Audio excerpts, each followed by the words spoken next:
And now, it's time to break down the Cougars. Give me everything you got right now. This is your Cougars Daily Update with JJ and Alex on 97.5, the KSL Sports Zone.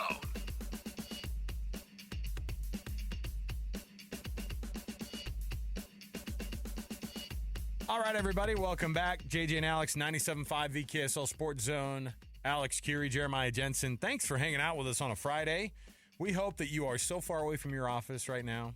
You're just enjoying the idea of college football season firing up. We wetted the palate a little bit last hour with Ralph Russo from the AP, and he was cagey about the AP poll. Of course, it's going to come out officially next Monday, but he does have guys that he likes. If you're going to guess, is Kansas State going to be above Utah in this preseason poll for Ralph Russo? No, I think there's enough voters around the country that will put Utah slightly ahead, but it's going to be close. Just like we saw in the preseason conference poll where Utah had just one more first-place vote than Kansas State. Yeah, it's close. Lots of teams at the top. And, it'll take more than just a separation Saturday to be able to figure those things out. Tomorrow, by the way, is a separation Saturday, hopefully, crossing our fingers. BYU in their fall camp scrimmage firing up tomorrow. Our program is brought to you by G2G Bars. All natural ingredients and no preservatives make the G2G Bar perfect for anybody who needs a quick, tasty, nutritious boost. Let's jump in here. We've got ourselves the cut and our BYU insider, Mitch Harper, so let's get to it. It's time for the biggest story of the day. This is what made the cut with JJ and Alex on 97.5, the KSL Sports Zone. This portion of the show brought to you by Trajan Wealth, TRAJAN Wealth.com. That's TrajanWealth.com. Mitch Harper, BYU insider for KSLSports.com. Thanks for being with us on the program. Mitch, how's camp going down in Provo so far, man? It's going good. You know, yesterday we had a 40-minute observation period, probably the most I've seen, you know, at a practice in a media window. You got to go back a ways. So it was a lot to unpack from yesterday. Let's unpack it. What stood out to you from what you were able to see? The quarterback. You know, Jake Retzlaff, Gary Bohannon continued to split the first and second team reps, and first team reps obviously, and you know, I thought Gary Bohannon was the star yesterday, and the reason that I felt he emerged as the star was because of his running ability. He had a huge run that was about 45 yards down the left side, and you know, the top end speed was really fast. I would be fascinated to, you know, kind of see the advanced stats as to, you know, what that speed was as far as the you know, maybe those Amazon NFL advanced stats. Show me the MPH. Show me the MPH. Right. Also known as the DK Metcalf meter. Oh yeah. He was trucking, and even if it would have been a situation where he was live, I think that similar result, you know, a 45-yard gain would have been the end result. He was really impressive, and he had some big gains through the air. Freshman receivers with the second-team offense, Tay Nakua, Cody Hagan, and Jake Retzlaff, to his credit, he had some noteworthy plays too. He didn't have any incompletions from what I can recall from practice, but I thought Gary Bohannon stood out because of just the big playmaking ability. And, you know, Aaron Roderick said that last week that it's going to be known when the team will know when the quarterback emerges. And, man, I'll say, I mean, I'm not part of the team or the players or anything, but it was kind of time this camp or even dating back to spring where there were wow moments for quarterback. And surprisingly, it came courtesy of Gary Bohannon. I don't think many people would have expected that. You know, Bohannon looked really impressive yesterday, and going into tomorrow, I feel like this has continued to be a wide open battle where both of these. Hold on, Mitch. You've gone into a different dimension on your phone here, so we're going to have you find a little bit of maybe a better spot here, and we'll call you right back. That's our BYU insider, Mitch Harper. Let's digest that real quick. If the translation worked through the digitizing of the voice, Is it enough that Gary Bohannon is insanely fast on the ground and has separated himself that way? Might be. What if he follows that up with a good Saturday? Right, and is he doing enough through the air, right, to be able to kind of back it up as well? Because it's great. You have the guy who's the most athletic, of the group on the ground, but you've got all these wide receivers. You have all these guys you're trying to figure out on this team and try to stack up and make sure that they all work and it all works together. And, for me, I love it. I mean, you want to see something. You want to just make some crazy plays. And that's how you're going to make a name for yourself. So it's interesting to hear that. All right, Mitch Harper back here with us. Mitch got the quarterback situation figured out, and I think understood correctly. Yeah, Gary Bohannon made those strides and looking a little bit sharper than maybe folks may have anticipated. I know that they talked about his arm, his throwing motion being a little bit different or better or whatever. It had improved since spring. So, and I know he's going to say he's healthy, but do you feel like, and does it look like they're letting him just kind of let it all hang out and even throw the deep ball, and they're comfortable with that with him? I do. And, I talked to him earlier this week, and, he confirmed that May is when he felt like he was back to his pre-shoulder self. And he told me that he feels if he needed to, he could throw a ball 75 yards right now.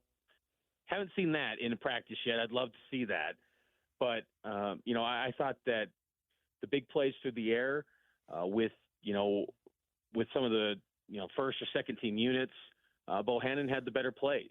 And so I think that Bohannon showed well yesterday. And I think that's been, really fascinating to see this development with the quarterback unit, because I think coming out of spring, myself included, I thought that, Jake Retzlaff was a clear leader because of the health of Bohannon. He just didn't look right coming out of spring. He looks a lot better now. And, the messaging that he said, in the summertime with off season where, he's diving into that playbook, he feels really comfortable right now with that playbook and the communication between him and Aaron Roderick. So tomorrow feels like it's kind of a big day for BYU and its quarterback race at the scrimmage to maybe see if there could be some separation, because I think ideally if you're BYU, you want to see some separation start to emerge, now, because then you can get a clear sense of, who's going to be that guy when they take on Southern Illinois in 3 weeks. Yeah, we're calling BYU scrimmage tomorrow Separation Saturday, and for good reason, because you're going to start seeing some separation. And a number of positions you at least hope you are, including quarterback. Just how important is this scrimmage? You touched on a little bit there with the quarterback race, but overall, how important is this scrimmage for BYU Saturday to try to answer a lot of these questions they have? It's very important, and because I think, in later scrimmages, you're not going to see the battles rage on. You're maybe going to hold out some of the veteran players. This will probably be the one scrimmage where you see, a lot of the key guys competing and battling to get that, simulated game look before they get ready for Southern Illinois. So I think it's definitely an important one. Offensive line, they got to shore up with the right guard spot between Sonny Mocassini and Austin Leausa from Southern Utah. Mocassini has seemed to be the guy that, it's gotten what kind of feels like the most first team snaps on that offensive line. It feels like, just kind of by observing in these media windows, but both guys are getting opportunities. The cornerback position with Mark Collins, the Weber State transfer, or Maury Bamba, those two guys battling for the job. There's competition across the board for BYU, and the scrimmage should be a big indicator of where things maybe start to turn and, as Kalani put, crystallize this depth chart. Yeah, I mean, we were just listening to that Jay Hill sound from this week, and the guy sounds like he's just, it's like getting down to crunch time here, and he doesn't feel good about the depth at corner and wants to see a lot more guys show up. But, and he said guys, I think specifically the way he put it was guys who are ready for the Big 12. Are there other positions like that they're like, dude, they need a ton of help at the depth position, either on the offense or defense? Well, I will say with the cornerback position, Mark Collins is working his way back from the ACL injury. I still think that once he's completely healthy, that he's going to be that other starting cornerback. But I think that depth there at corner is a lot better than it's been for BYU. I just think that there's just it's unproven. But the talent is there. You see the moments like Trey Alexander, a freshman from Georgia. He was a guy that had offers from Georgia Tech, Ole Miss, picks BYU, and I think he's looked pretty good in camp. I mean, you're starting to see more snaps. He's thin. He's not, he's probably a guy that you wonder, can he handle the rigors of the Big 12, but the speed, the measurables you like from someone like a Trey Alexander. Maury Bamba is someone I think that he's made a lot of strides. I was talking with General Guilford this week at practice, and he noted that, Bamba, it's clicking for him in many respects on the field because his load off the field in school has lightened. He got his business degree last April, and it kind of reminded me like, oh yeah, these guys that are in the NIL era, they are still, I guess, going to class, and because you don't think of that much anymore.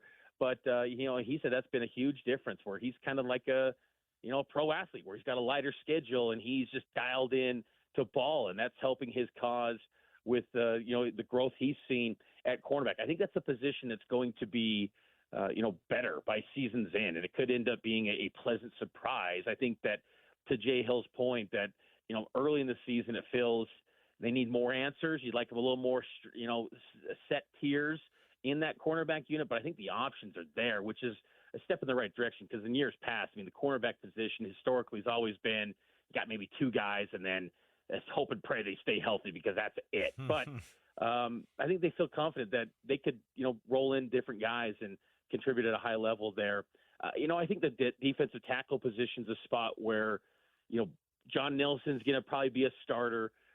Blake Mangelson's going to play kind of a hybrid where I think you're going to see him more in the D tackle because of need. He could play defensive end still. That's where he's primarily played a lot during his BYU career. But I think that's one of the big questions I have for this team is the depth there. Again, you got options, intriguing guys. Luke Tuamalatai from the JC ranks, first day of camp. He gets a sack against the third team offensive unit with McKay Hillstead. He's an interior pass rusher guy. He had about 9 sacks last season at the JC ranks, but is he ready to go for Power 4 football? And the David Latu, has he progressed enough? A former Snow College JC All-American. Haven't seen the real big leaps in year 2 from him yet. So that's the spot where I feel like it's a little bit leaner than I was expecting going into fall camp, and it's going to be an area to watch. But they got to have John Nelson and Blake Mangelson perform. Kalani says that they need about 2.5 deep on terms of units along the defensive line. So you're looking at a high end 10 guys that they need to have for games. So we'll see on that D tackle spot. Maybe that creates a situation where they're going to more odd fronts. That's something to kind of monitor, I think, going forward for BYU. Is there any update on LJ Martin's status? We've been asking. I've heard you guys asking at camp. And if he can't go for some reason early in the season, how are they at that position? Do you feel like they can still get the production they need? Still no new update on LJ. Just hasn't participated in team portion yet. And we still have not seen him take a snap in 11-on-11. So he's at practices, but haven't seen him in that setting, taking snaps. So no new update. Still the expectation is that, he's going to be able to give it a go against Southern Illinois. But I think that as far as they should be able to get by against Southern Illinois. I would think, Southern Illinois was a 4th-ranked defense in the FCS ranks last year, but totally new personnel. I think 8 of their top 11 tacklers are gone from last year's defense. So you should be able, with or without LJ Martin, have success running the football against the Salukis. And Ropati's shown enough. He's that number 2 guy after LJ. I think BYU should be okay. But I will say, I don't think Ropati's been as he had some big plays on day 1. Haven't seen as many since. And look, the defense could be noticing tendencies. So you kind of, what does that really mean in the big picture going into the season? But I think that's where you go back to the quarterback position and, Gary Bohannon, that athleticism that he showed, that, maybe that's the X factor in this race is that he is a legit another number that teams have to account for. He's beyond just a scrambler. He's a guy that can really, get that top end speed and make something big happen on the ground because, Aaron Roderick's offense is the best ones at BYU. Have had guys that can do that. You think about Jaron Hall in 2021 at Baylor. I know you were there, JJ, and he had that top-end speed that was a difference maker. And maybe Gary Bohannon, who was in that same game, could provide that to BYU too. Mitch, what do you think as they prep for a scrimmage like that or like this tomorrow, do they feel the crunch of having to make that situation, the quarterback situation, kind of get more clarified? Do they have any idea, like in terms of when they would actually, among the team, talk about who the starter is, or is it one of those things that they'll know about and we won't know until the first snap against Southern Illinois? I think they would like to have it done as soon as possible, but I really believe that when Roderick and Kalani have said that, they're going to take the necessary time, I think I tend to believe them. I think it goes beyond Coach Teague. I think that's really how they're showing this. I mean, the snaps we're seeing with split first-team reps, that's played itself out. It's been pretty close to 50-50. Trying to get an unofficial count on these snaps, it's pretty split. So it's playing out before our eyes to the media. And I just think that, yes, it would be nice to get the clarity and figure out who the guy is, but ultimately, on the high end with both of these guys, they're probably in the best case scenario 6-7 win quarterbacks this year, at least from what we know now. And so I think it becomes more just get it right, get the right guy. And if it needs to be maybe goes into next week, or maybe it needs to go another 8-9 days, who knows? But if you get it right, I think that's the better move. And I also think that if you need to figure out a way to use both of them, then I mean, I don't think you want to get into that game, a la like Riley Nelson, Jake Heaps of the past, or, Kalani and Roderick have done this before in 2019 when they had Zach Wilson and Jaron Hall. They worked both of them in that Utah game. But I don't think you want to get into those gimmicks. I think that could cause some divide, and I don't think that's the approach with these guys. But, I just think you want to get it right. And if it takes until game week, so be it, because I think, again, you're getting some real true evaluation of Bohannon. He's a different guy than what we saw in spring because the arm strength was just not there in spring. That shoulder was an issue. And the fact that he was still, neck and neck battling with Retzlaff, at least perceived by the coaches, and they still wanted to give him that opportunity. These are valuable snaps and intel to really evaluate and take your time if you need to figure it out and get it right. With so much interest in the quarterback position and the L.J. Martin injury situation, we haven't talked a lot about the receivers and the tight ends at BYU. How is that group looking camp, and how's the depth chart shaking up in those areas, especially at tight end, which is, obviously a position that did not have the amount of production that you expect last season? Tight end was very interesting yesterday. We saw with the first team, offense at times, what it perceived to be the first team offense when you look at the offensive line lining up with the tight ends. There were like 6 different guys that got first team snaps. And Roderick has noted that they feel like they could travel 8 guys. Kevin Gilbride, talking with him off to the side yesterday, and I think he's still pretty open to the number of guys that could be in the mix. And Ethan Erickson surprisingly has been a little bit more of a factor than what I was expecting. Coming out of spring, he was banged up. He didn't play a snap in spring, and I felt like, new tight end coach, didn't get any snaps in those 15 practices. He's a little bit out of sight, out of mind, but he's come in, and he's a guy that once had a touchdown grab against Utah State in 2022, and he's worked his way into the conversation. Keanu Hill's number 1. I think he's the top guy coming over from the wide receiver spot to tight end. But then after him, I think, it's a kind of a hodgepodge of guys. Reiner Swanson, I think still looks pretty good, the true freshman, but only 17 still, and a young guy. And so Jackson Bowers, Ethan Erickson, they've also seen Ray Paulo, Mata'ava Ta'ase. I don't know if there's an all Big 12 guy in that tight end unit, but they feel like they got a bunch of different guys that could throw a lot of different looks, and maybe you could get to 4 tight ends maybe on a field at once, so we could see. But that's been a group that feels kind of open. Wide receiver, I think there's a little more clarity, and the number 1 guy to me is clearly Chase Roberts. And Chase, the one thing I've noticed with him in practice, I just feel like He's a little bit bigger in his frame. He's at a little bit of weight, good weight, and he seems like someone that, he wants to, he's embracing the physicality that he's expecting from these Big 12 defensive backs. When you think of these, safeties that are in the Big 12, and they're the physical players that can line up in the box, they can go off the edge. I mean, he can do so many different things, drop back in coverage, face these top wide receivers. Roberts, it's kind of embodies what Kalani's talks about, where you go into year 2 and you know it like a parent now. It's like your second kid. It feels like Roberts. There's a little more comfort. There's not the he knows that this is going to be a very physical season. He's going to be physical in his own right. And I like what I've seen from Chase. I think he's going to be a number 1 receiver for BYU. Cody Epps is in the mix as well. I think this is a pretty good receiver unit. And I think that the wild cards are the freshmen, Cody Hagan and Tay Nakua, who yesterday had some big plays, as I noted. They're with the second team guys. Very bright futures for them. You don't expect them to be the top receivers this year, but they're going to have their spots where they can come in and make some plays this year. They're going to factor in and get some snaps, I would expect, this season. So it's a pretty good unit. I think that's the best depth on BYU's offense is the wide receiver spot heading into the 2024 season.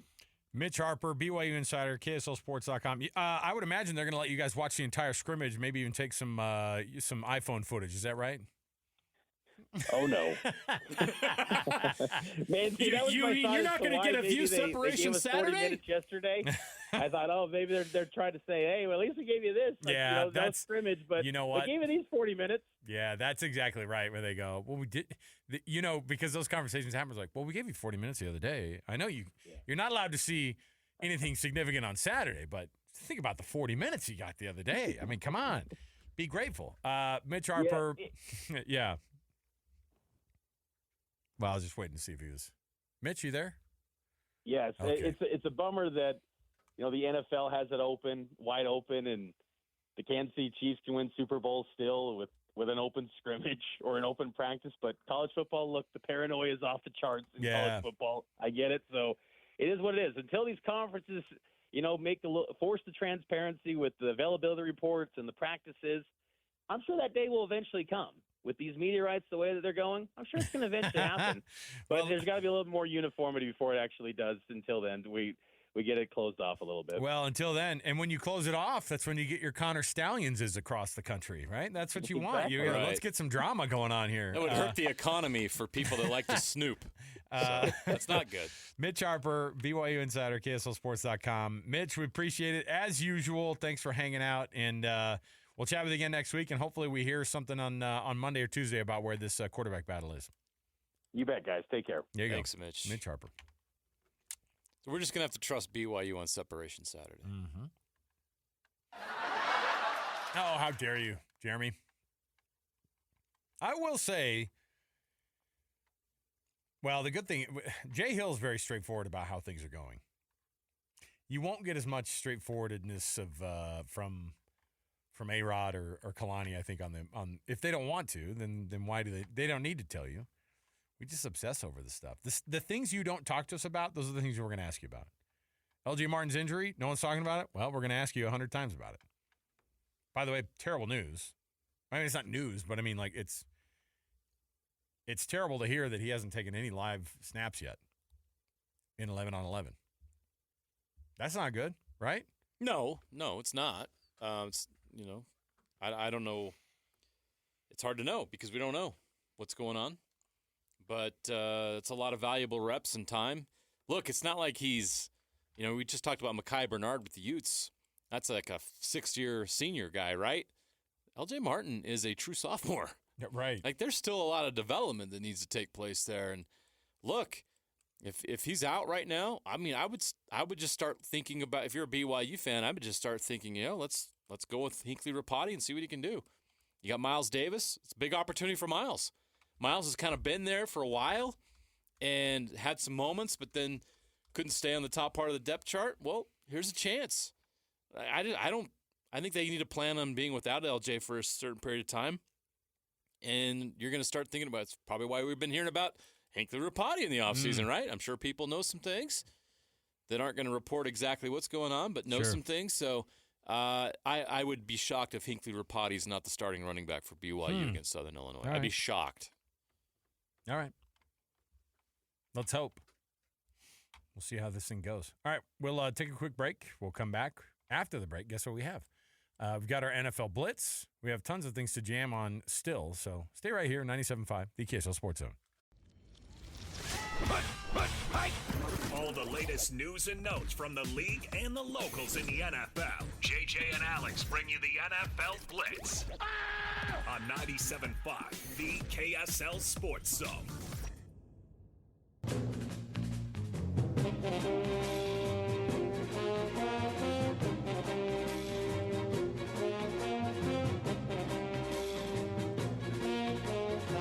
Okay, everybody, welcome back. 97.5 the KSL Sports Zone. You know what that music means. It's our NFL Blitz, the Friday edition of it. Jeremy just had some semi-breaking news on the preseason opener for the Pittsburgh Steelers. Jeremy, what happened? I don't know. What are we supposed to read into this now that we know who the starting quarterback is going to be for the future of the Steelers? Or is that not what we're hearing yet? Well, when Justin Fields fumbles a snap, like number 2 of the play of the game, not looking good. Yeah, but it's preseason. He was named the starter of the preseason game. Yes. Very exciting stuff. So Houston up early on Pittsburgh, and Miami is leading Atlanta. Look, I just like saying that. I just like being able to say that. Feels JJ. good, right? Yeah. Because I don't know. And by the way, tomorrow morning at 10 a.m. on the NFL Network, you can watch the Jets and the Washington Commanders. There you go. 10 a.m. preseason game on the NFL Network. Let's go. Come on. Why not? Or wait, no, sorry. It's NFL Plus. Do you have that? Well, they have at 11 a.m. on NFL Network, Bears, Bills. Oh, there you go. Okay. So just have to wait an hour, or just go get NFL Plus. You can watch them all. Come on, man. I'm already paying way too much for all these other things that I got going on. Things that I don't need, subscriptions that I don't actually want. It's fine. Which one's your most embarrassing? Let me see. Well, I pay $10 a month for F1 TV. That'd be it. That's how dumb F1 TV. I know, that's how dumb my obsession with that sport is. I guess it could be a lot worse. I did get the reminder this week, like, hey, because I haven't seen any of the Hard Knocks, and I can't bring myself to pay all the money for Max, dude. Yeah. When I'm already spread thin enough with the 7 kids and F1 TV, I don't know what to do with myself. You know? So there you go. What's your most embarrassing subscription? Disney Plus. Oh, that's not embarrassing. It is if you look at what they're offering right now on Disney Plus. It's a necessity, though. Like, is there anything interesting on Disney Plus other than all the old stuff? You know what my kids do not? You know what my kids have a hard pass on? Anything Star Wars related. They're like hard pass. Even the latest Star Wars stuff has been just... It's too much. They did... Ugh. It's like, you remember when Lovesac opened like 1,000 locations overnight? And then it was too many? Yeah. That's what Star Wars is right now. Yeah. Opening way too many locations. Disney buys the Star Wars franchise, just starts pumping out all this stuff, and then you get down to the last few. I couldn't tell you. I couldn't tell you even what they offer, dude. I don't even know what they have. Yeah. All right. Yeah, Disney Plus has been pretty weak of the last year and a half. Bust out the chicken cutlets. Ooh. Why? Tommy DeVito looking like you got to say it like this. Live at Ma's house. Tommy DeVito going to be named QB2 probably as Drew Lock has suffered a bone contusion during their preseason opener. So Tommy Cutlets is going to be getting QB2 action, which of course in New York means he might be taking snaps. He did last year. I remember when he basically took snaps and just tried to run out of bounds. Remember his agent? Oh, his agent, he must have fired that guy, right? I hope he did. Saying his outfit. It was like his cousin. Yeah, it was like his cousin or something. America's favorite paisano. It was literally my cousin Vinny.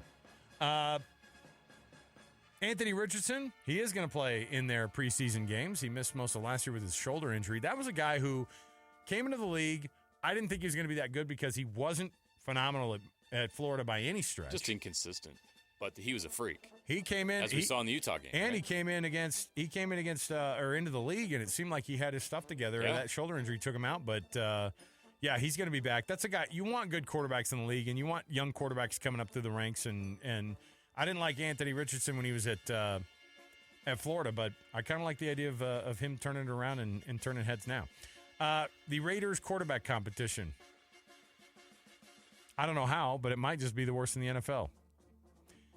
Right now, Gardner Minshew and Aiden O'Connell are still battling it out, and nobody is trying to take control of this one, it seems like. It's like they almost want to, it's like hot potato. They actually want the other guy to start. Just so they can, I don't know, stay healthy or go to a different team or get cut and go somewhere else. I don't know. How tempted is Tom Brady to come back and play for the Raiders? Are we going to get to see first? Tom's starting it up this year, right? Yeah, he's going to be the main man in the Fox booth. Him and is it Kevin Burkhardt? Yep, Kevin Burkhardt. Well, we'll see. I liked him and Greg Olson, but yeah, I'm really fascinated to see what he's like as an analyst. I'm tuning in, man. Did you see his roast? Very, very, very personality filled. Is Nikki Glazer going to be in the booth with him? That would be funny. Now that would be funny. CeeDee Lamb has done the thing that everybody does when they're in the middle of a contract negotiation, and that is take away all the mentions of the team that you currently play with. That is a new negotiation tactic, by the way. Oh, they've removed all the mention of Cowboys inside their social media. It just says CeeDee Lamb, football player. It's like, okay. I'm going to do that on my Twitter. I'm going to get rid of all the KSL stuff. I want a new contract. Let Nate know. Well, I don't know. I'm just going to put sports broadcaster. No affiliation with anybody. Talks into a microphone. Can be seen on a camera. Hashtag free agent. Hashtag willing to work. What's the thing that people put on LinkedIn? Or it's like, something like that, along those lines. When you're looking for a new gig, hashtag call me up. Yep, I'll have a number for my agent, which is my number. Well, CeeDee Lamb's going to get he's going to get whatever money. I'm not whatever money, but he's going to get a new deal. Yeah, he will. But that stuff's stupid. Hey, did you see that Micah Parsons got to start running the ball during training camp? Why not? Big, fast, elusive. How fun would that be? You want to see the corpse of Ezekiel Elliott run the ball, or would you rather watch Micah Parsons play both ways? I want to see Micah Parsons jump into the Salvation Army bucket on Thanksgiving Day. That is a visual. Let's make it happen. You know what? Do you think they really will run him at some point during the season? You might as well. Put him in. I like it. We've talked to... Yes. The Cowboys, if they want the new, whatever the version is that they want to have of the tush push, make it be, make Micah Parsons be a part of it. Make Micah Parsons the new Taysom Hill. Now, settle down a little bit. Tight end, quarterback. We could see Lions rookie and former Sione Vaki playing both ways a little bit. Oh, yeah. Is that working out? Is that? Well, they're primarily playing him at running back, and I haven't read anything about. I wouldn't have thought that would have been the case. I know, right? I thought he was going to be a defensive back for his life in the NFL, but you know what? Hard to argue with those types of cuts and acceleration. So there you go. All right. We will take another break here. When we come back, guess what we have? Our best and worst. You have to hear this worst. It's Coach Prime, and it's some audio you do not want to miss. I'll just give you a little bit of a spoiler alert. It's a fight between he and a reporter. Yes! The type of stuff I love on a Friday. Let the hate flow through you. The white-bearded Coach Prime on the podium talking with reporters next. So stay right here, 97.5, the KSL Sports Zone. It's on today's show, as JJ and Alex want to hear your best and worst of the day.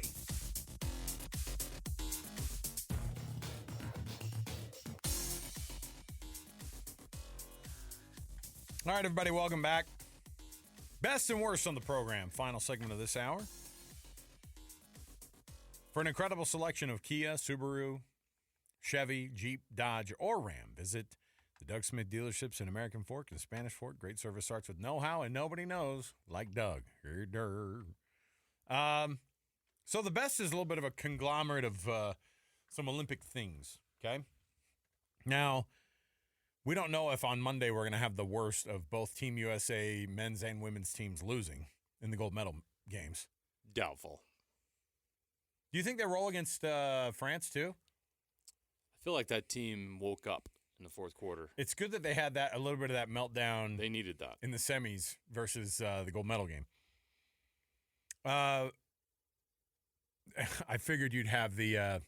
Jeremy has odds. Wow, Jeremy, I figured you'd have the line on the game. What do you have here? 16.5 for USA. You know what? I brought it. Remember, I brought this up yesterday. They were, or 2 days ago, 15.5 favorites against Serbia. So take that for whatever you're worth. What do you want to do with it? I bet it's exactly the effect that JJ's talking about, which is they're going, oh, Team USA's not going to go quietly here.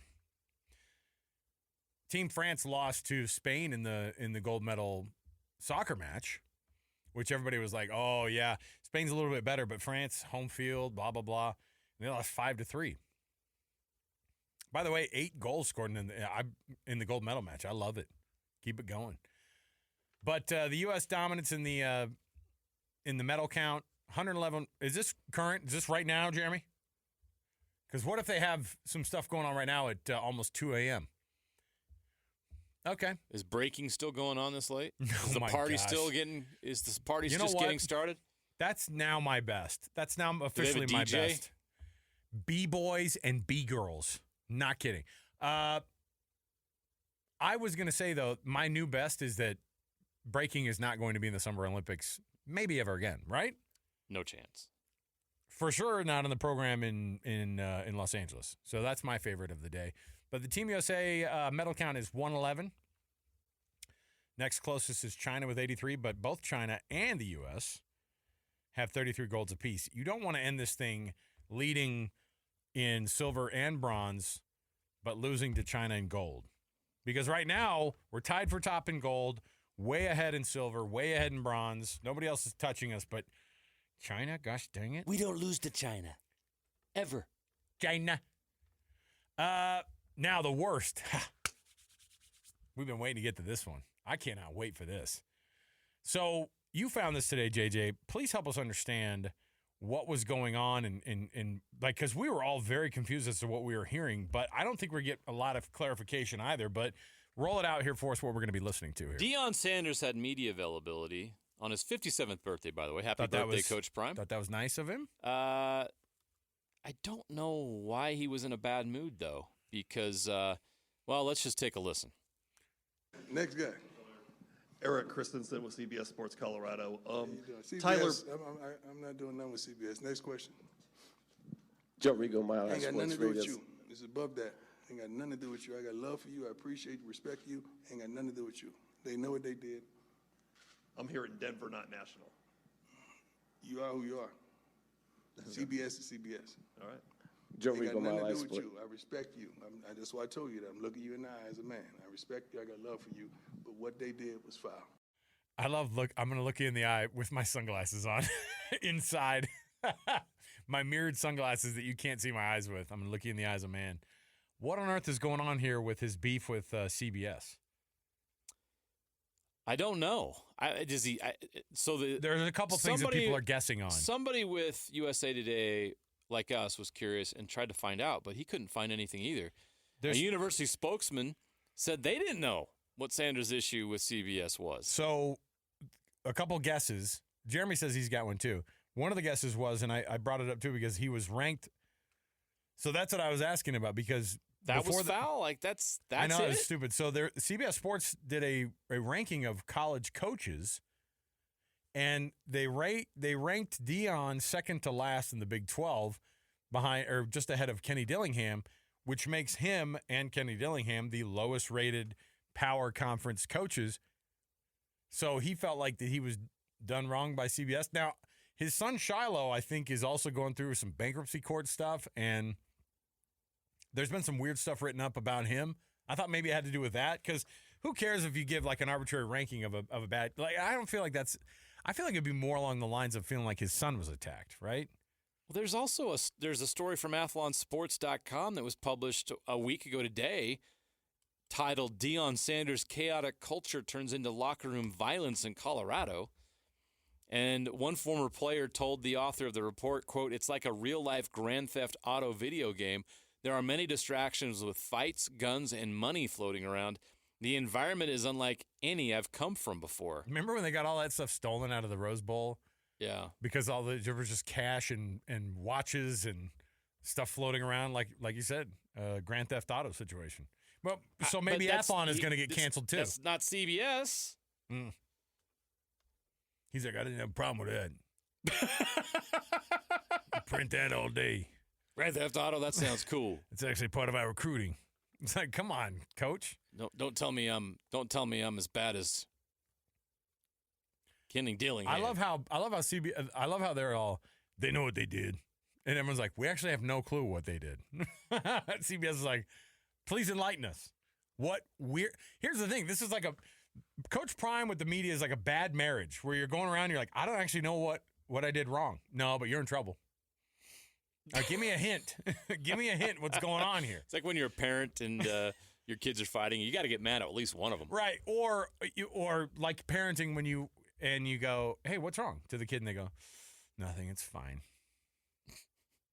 Oh, boy. When somebody says it's fine, it's not fine. Yeah, it's never fine. What's up, boss? You believe that? You hold on. Do you believe? Hold on. Oh, no. Do you believe in that? Huh? Oh, no. Gosh, what a weird culture in Colorado right now. By the way, Deion's got he's got that white beard going on. Yeah.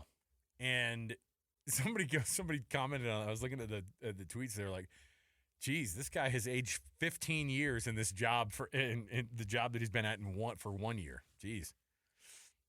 Not wrong. All right. He looked at his offensive line depth chart, and that was the result. Oh, JJ, you're banned.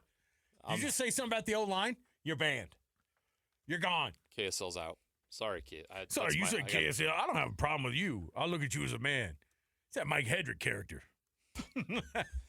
Too much investigating. Hold on. Do you believe? Investigate this. My goodness. Okay. There we go. We'll take a break here. We'll come back. We've got more to go right around the corner, so just stay right here. 97.5 the KSL Sports Zone.